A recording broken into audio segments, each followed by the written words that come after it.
Continuing on to the book 5, Marcus Aurelius' Meditations. At break of day, when you are reluctant to get up, have this thought ready to mind. I am getting up for a man's work. Do I still then resent it? If I am going out to do what I was born for, the purpose for which I was brought into the world, or was I created to wrap myself in blankets and keep warm? But this is more pleasant. Were you then born for pleasure? All for feeling, not for action?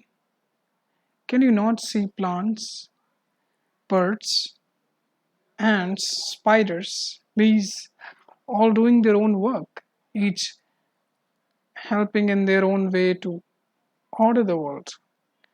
And then you do not want to do the work of a human being. You do not hurry to the demands of your own nature. But one needs rest too. One does indeed. I agree. But nature has set limits in this too, just as it has to eating and drinking, and yet you go beyond these limits, beyond what you need, not in your actions, although not any longer. Here you stay below your capability. The point is that you do not love yourself. Otherwise, you would love both your own nature and her purpose for you. Other men love their own pursuit and absorb themselves in its performance to the exclusion of bath and food. But you have less regard for your own nature than the smith has for his metalwork, the dancer for his dancing, the money grubber for his money, the exhibitionist for his little moment of fame.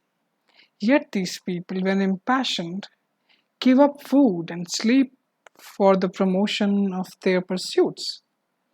And you think social action less important, less worthy of effort? How easy it is to drive away or obliterate from one's mind every impression which is troublesome or alien, than to be immediately in perfect calm. Judge yourself, entitled to any word or action which is in accord with nature, and do not let any subsequent criticism or persuasion from anyone talk you out of it. No, if it was good thing to do or say, do not revoke your entitlement. Those others are guided by their own minds and pursue their own impulses. Do not be distracted by any of this, but continue straight ahead, following your own nature and universal nature. These two have one and the same path. I travel on by nature's path until I fall and find rest, breathing my last into the air from which I draw my daily breath, and falling on that earth which gave my father his seed, my mother her blood, my nurse her milk, the earth which for so many years has fed and watered me day by day, the earth which pierced my thread, and all the ways in which I abuse her. They cannot admire you for intellect, granted, but there are many other qualities of which you cannot say, but that is not the way I am made. So display those virtues which are wholly in your own power: integrity, dignity, hard work, self denial, contentment, frugality, kindness, independence, simplicity, discretion, magnanimity. Do you not see how many virtues you can already display without any excuse of lack of talent or aptitude? And yet you are still content to lag behind? Or does the fact that you have no inborn talent oblige you to crumble, to scrimp, to toady, to blame your poor body, to suck up, to brag, to have your mind in such turmoil. No, by heaven, it does not. You could have got rid of all this long ago, but and only be charged, if charge there is, with being rather slow and dull of comprehension, and yet even this can be worked on unless you ignore or welcome your stupidity. One sort of person, when he has done a kindness to another, is quick also to chalk up the return due to him. A second is not so quack in that way, but even so, he privately thinks of the other as his debtor and is well aware of what he has done.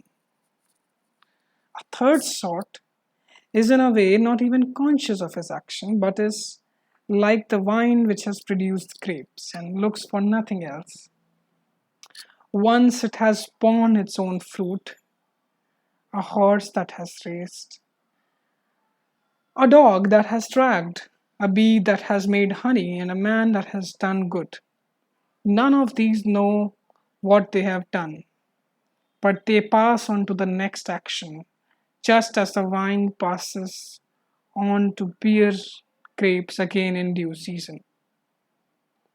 So you ought to be one of those who, in a sense, are unconscious of the good they do. Yes, he says, but this is precisely what one should be conscious of, because it defines the social being to be aware of his social action, and indeed to want his fellow to be aware of it also. True, but you misunderstand the point I am now making, and for that reason, you will fall into one of the first categories I mentioned. They too are misled by some sort of plausible logic. Do not hate anyone. That is very important. They too are misled by some sort of plausible logic. But if you want to follow my meaning, don't fear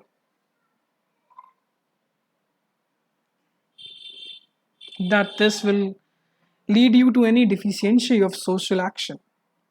A prayer of the Athenian people: rain, rain, dear Zeus, rain on the cornfields and the plains of Athens.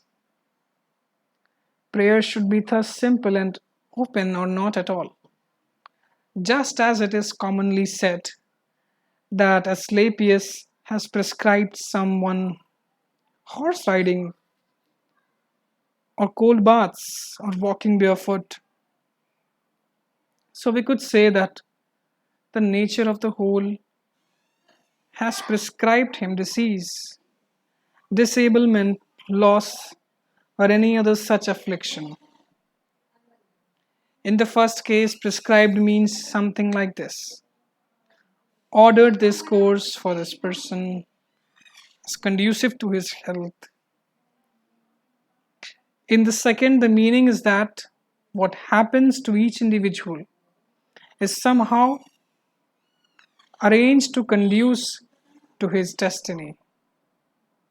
We speak of the fitness of these happenings as masons speak of the fit of squared stones in walls or pyramids when they join each other in a defined relation. In the whole of things, there is one harmony, and just as all material bodies combine to make the world, one body a harmonious whole, so all causes combine to make destiny, one harmonious cause. Even quite unsophisticated people intuit what I meant. They say fate brought this on him. Now, if brought also prescribed, so let us accept as so let us accept these prescriptions, just as we accept those of Asclepius. Many of them too are harsh, but we welcome them in the hope of health. You should take the same view of the process and completion of the design of universal nature, as you do of your own health, and so welcome all that happens to you, even if it seems rather cruel, because its purpose leads to the health of the universe and the prosperity and success of Zeus. He would not bring this on anyone if it did not also bring advantage to the whole, no more than any given natural principle brings anything inappropriate to what it governs.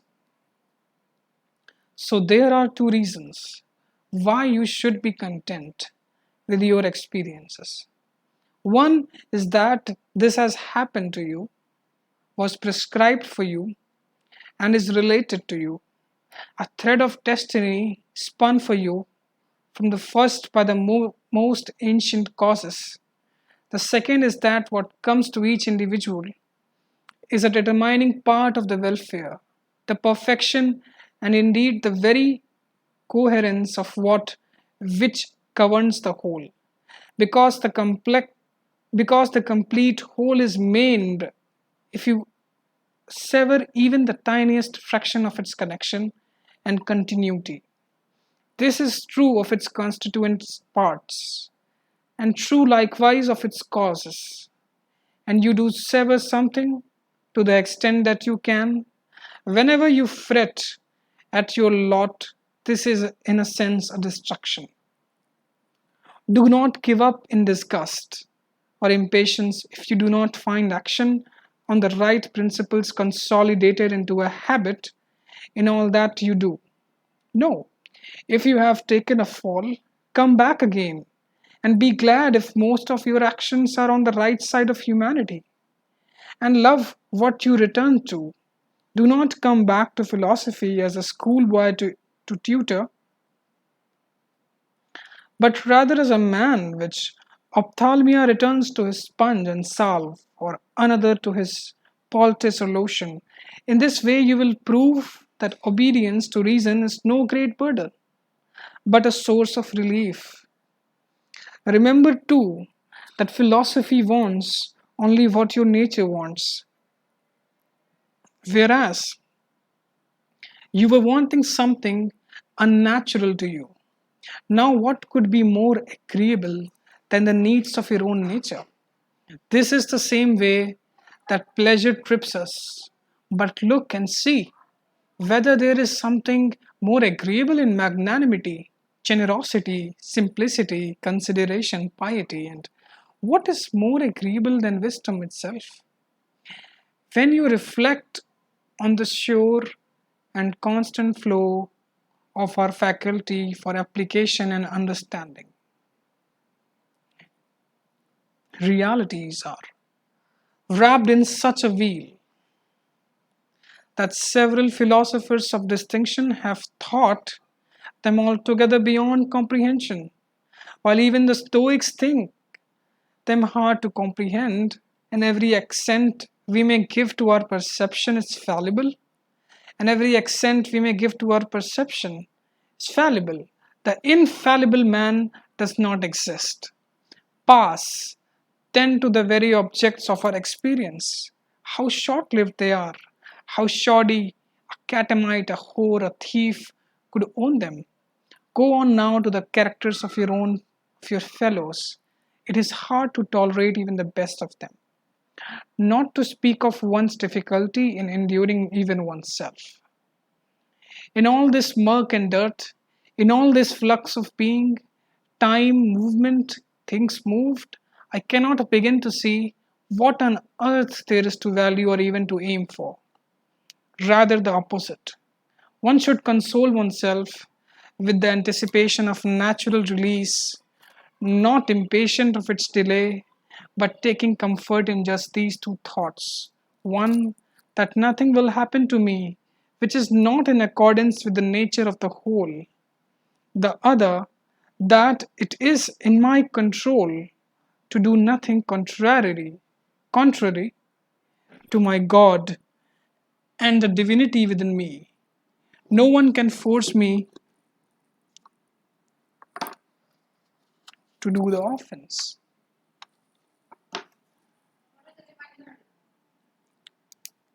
I need to underline it.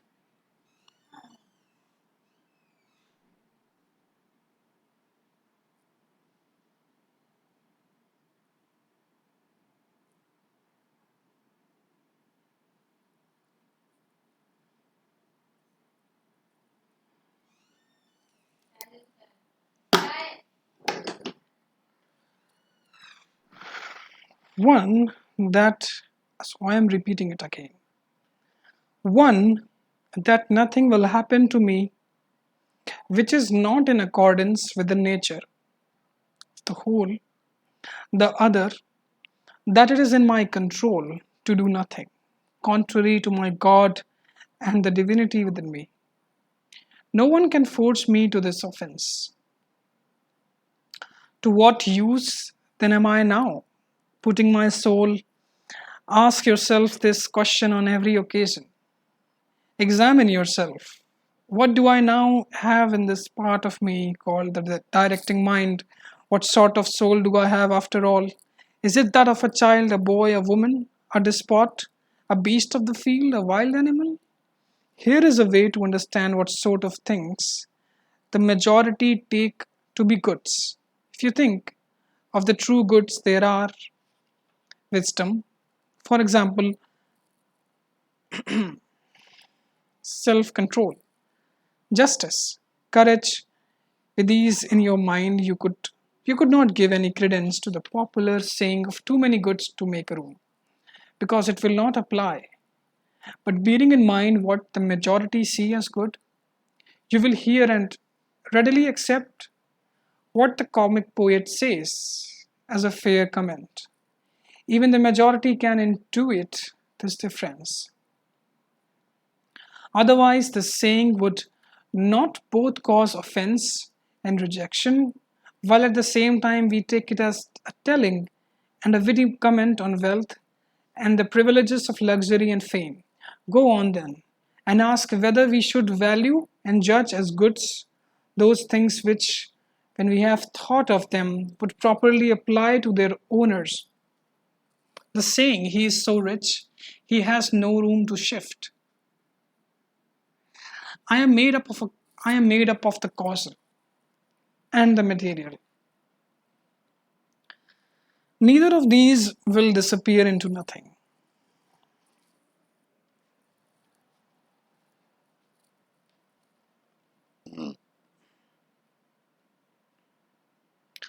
Just as neither came to be out of nothing, so every part of me will be assigned its changed place in some part of the universe, and that will change again into another part of the universe, and so on to infinity. A similar sequence of change brought me into existence and my parents before me, and so back in another infinity of regression.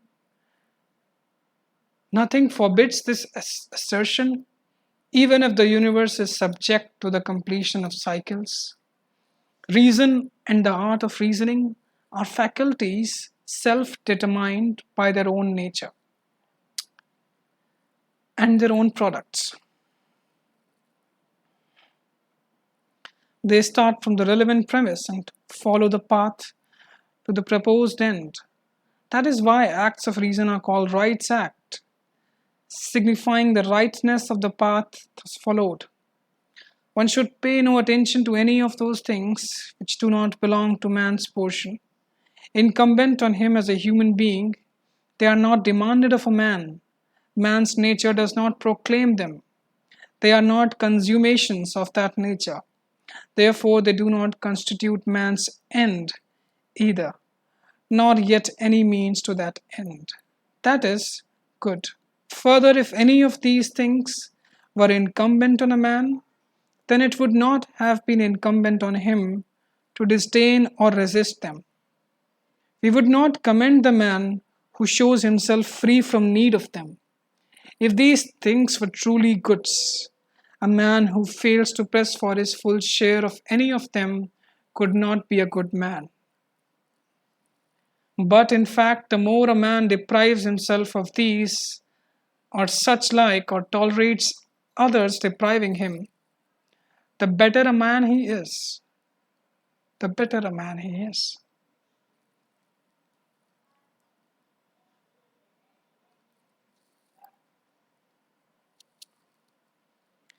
Your mind will take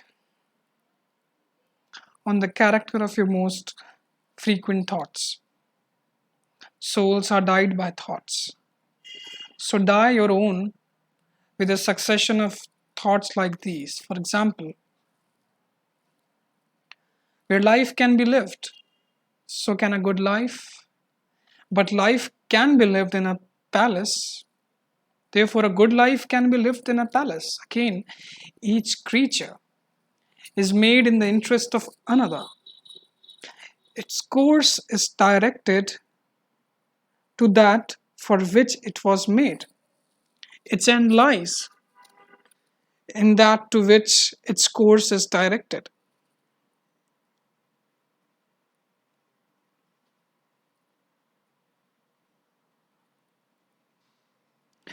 And where its end is, there also for each is its benefit and its good.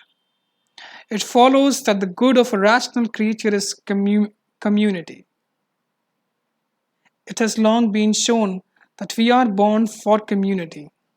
Or was it not clear that inferior creatures are made in the interest of the superior, and the superior in the interest of each other? But animate is superior to inanimate, and rational to the merely animate. To pursue the impossible is madness, and it is impossible for bad men not to act in character. Nothing happens to any creature beyond its own natural endurance. Another has the same experience as you, either through failure to recognize what has happened to him, or in a display of courage, he remains calm and untroubled. Strange then that ignorance and pretension should be stronger than wisdom. Things of themselves cannot touch the soul at all. They have no entry to the soul and cannot turn or move it. The soul alone turns and moves itself, making all externals presented to it cohere with the judgments it thinks worthy of itself. In one respect, man is something with the closest affinity to us, in that it is our duty to do good to men and tolerate them. But in so far as some are obstacles to my proper work, man joins the category of things indifferent to me, no less than the sun, the wind, a wild animal. These can impede some activity, yes, but they form no impediments to my impulse or my disposition, because here there is conditional commitment and the power of adaptation. The mind adapts and turns around any obstacles to action to serve its objective. A hindrance to a given work is turned to its furtherance, and obstacles in a given path becomes an advance. Revere the ultimate power in the universe. This is what makes use of all things and directs all things. But similarly, revere the ultimate power in yourself. This is akin to that other power. In you too, this is what makes use of all else, and your life is governed by it. What is not harmful to the city does not harm the citizen either. Like whenever you imagine you have been harmed, apply this criteria. Like if the city is not harmed by this, then I have not been harmed either. If, on the other hand, harm is done to the city, you should not be angry, but demonstrate to the doer of this harm what he has failed to see himself. Reflect often on the speed with which all things in being or coming into being are carried past and swept away. Existence is like a river in a ceaseless flow, its action a constant succession of change. Its causes innumerable in their variety. Scarcely anything stands still, even what is most immediate. Reflect too on the yawning gulf of past and future time, in which all things vanish. So, in all this, it must be folly for anyone to be puffed with ambition, racked in struggle, or indignant at his lot, as if this was anything lasting or likely to trouble him for long. Think of the whole of existence, of which you are the tiniest part. Think of the whole of time, in which you have been assigned a brief and fleeting moment. Think of destiny. What fraction of that are you? Another does wrong. What is that to me? Let him see to it. He has his own disposition, his own action. I have now what universal nature wishes me to have now, and I do what my own nature wishes me to do now. The directing and sovereign part of your soul must stay immune to any current in the flesh, either smooth or troubled, and keep its independence. It must define its own sphere and confine those affections to the parts they affect. When, though, as must happen in a composite unity, these affections are transmitted to the mind along the river's route of sympathy, then you must not try to deny the perception of them. But your directing mind must not of itself add any judgment of good or bad. Live with the gods. He lives with the gods who consistently shows them his soul content with its lot and performing the wishes of that divinity, that fragment of himself which Zeus has given each person to guard and guide him. In each of us, this divinity is our mind and reason. Are you angry with the man who smells like a goat or the one with foul breath? What will you have him do? That's the way his mouth is. That's the way his armpits are. So it is inevitable that they should give out orders to match. But the man is endowed with reason. You say, and if he puts his mind to it, he can work out why he causes offense. Well, good for you. So you too are no less endowed with reason. Bring your rationality. Then, to bear on his rationality, show him, tell him, if he listens, you will cure him and no need for anger. Neither hypocrite nor whore.